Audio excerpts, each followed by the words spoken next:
football and other stuff? Yeah, bring Kyle in. Kyle Henderson, ladies and gentlemen, Bama Football on YouTube. How are you, sir? I'm doing amazing. I'm happy on this fine Friday. Alabama has an open week.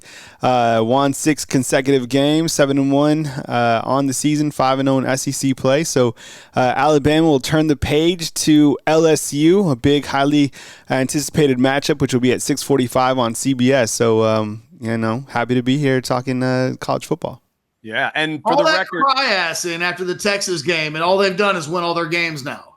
Yeah, they needed a good kick to the you-know-what to get things going. But, when I look back at that game, I mean, clearly everybody has transformed either for to be a worse team or to be a better team. I mean, this team is a much better team than what they were. I don't think they had any sort of true identity at that game. But, that said, Texas beat them up and down the field. I mean, they outplayed them. They were better than them in the trenches. So Alabama's grown up since then. I know Alabama fans would like to see Texas at some point again. They'll have that opportunity, whenever it is. But yeah, Texas beat them straight up, and Alabama fans know that. And I think the biggest thing is Alabama fans. What that game did to Alabama fans was it gave them PTSD because they are so scared every time Jalen Milroe throws the football.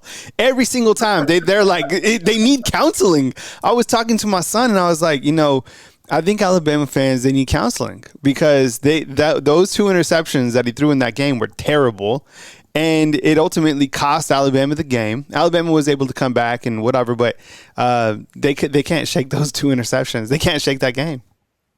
Man, that is crazy. And by the way, for those that don't know, it will be in Tuscaloosa next week for Bama and LSU. Feels like Bama may be coming up against the hottest team in the country. Daniels is playing his ass off right now. LSU really feels like they're playing well. And then you mentioned it with what Bama has done each week. I feel like there's a little bit more with Bama, a little bit more. Right now, as you're sizing it up, you still have another week, I know, to break it down. As you size them up, you think Bama has enough? Because it's at home to get by LSU. Yeah, absolutely. The quarterback is 100. I think he's the best quarterback in college football. The ball placement and his dual threat abilities. Jane Daniels is obviously an NFL type guy, and he has NFL type wide receivers. Neighbors is amazing. Brian Edwards is a really talented wide receiver as well.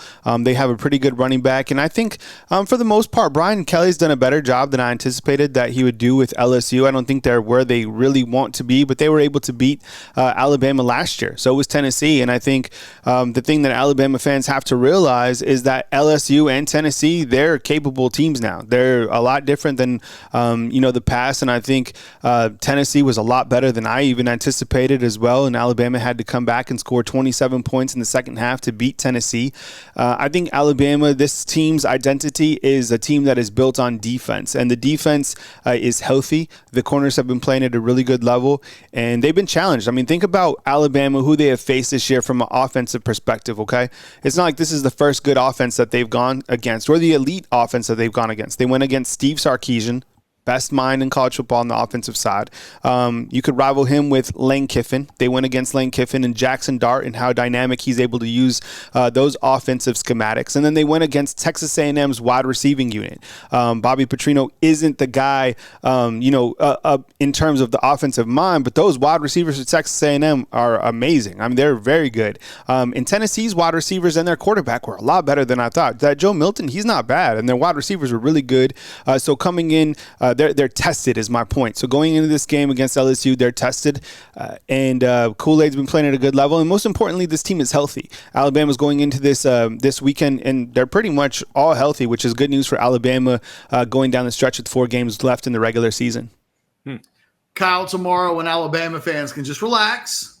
Doesn't get to happen very often. They get to relax and just watch football. What does an Alabama fan watch tomorrow? Is it as easy as we're scouting ahead and it's Georgia, Florida, or are there games across the country that, like, will they hate watch Texas and BYU? Like, what's on the itinerary for Alabama fans tomorrow with a full plate in front of them?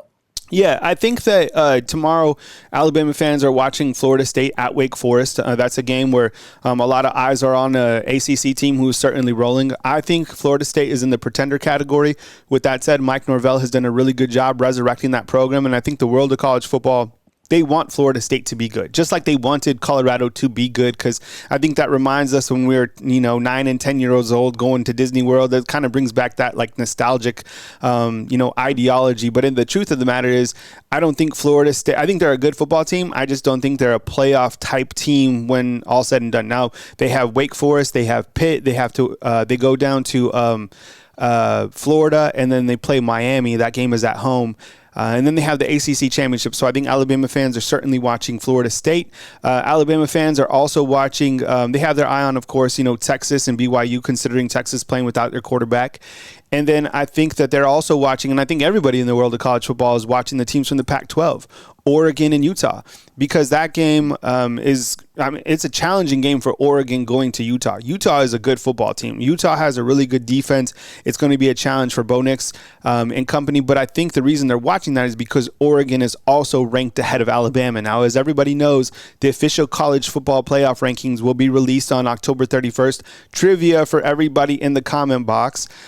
Here you go. What is significant about October 31st besides getting candy and everything? Okay, Chad, we'll get to you in just a second. Please keep your hand raised. If anybody else in the comment box knows what the significance is on October 31st, I'd love to hear from you. Kind of shaking the cobwebs off from Texas. They've gotten on this run. If I asked them, if you get them together today and say, what's your confidence level 1 to 10 with their quarterback, where do you think they are today? Still a little weird with it, or has he got some trust going? I think it's a 6 out of 10. I think there's probably 60% of the fan base that believes in him, and then there's that other 40% that is still skeptical and still feels that every single throw is going to be an interception. With that said, he is 6th in the country in passing efficiency. Now, he doesn't have as many attempts as Caleb Williams or Jaden Daniels or someone like that, but we have seen continued growth from him. And I think once things continue to click for him, and if the offense ever catches up with the defense, which I don't know if they're going to do, because the defense is that good here at Alabama, and they're only getting better week by week, and specifically when they're healthy. Alabama is certainly going to make another run at it. I mean, he's getting that better. And the wide receivers on top of that, they're there. So there's a really good video on ESPN's college football YouTube channel where Roman Harper and Jalen Milroe are breaking down film, and you can see Jalen Milroe start to go through his progression before making a throw rather than just locking on a wide receiver. So with that said, I had a call-in show just recently, and this guy was just ripping on Jalen Milroe and said that he is not the guy, that he can't read coverages and this and that. So I think there's a percentage out there that is still skeptical, and I think a lot of that honestly is just because Alabama was punched in the mouth in that second game of the season, and those 2 interceptions have really lingered on people's minds. And he threw another interception against Ole Miss that was forced. But his other 2 interceptions, they really haven't been on him. One bounced off a receiver, and there was another one that was kind of weird. But those 2 interceptions against Texas, just because I think they were so blatant, they were so costly, that's still on people's minds. So I would say like 60% of the people start to have faith in him, but there's a large percentage that still is skeptical.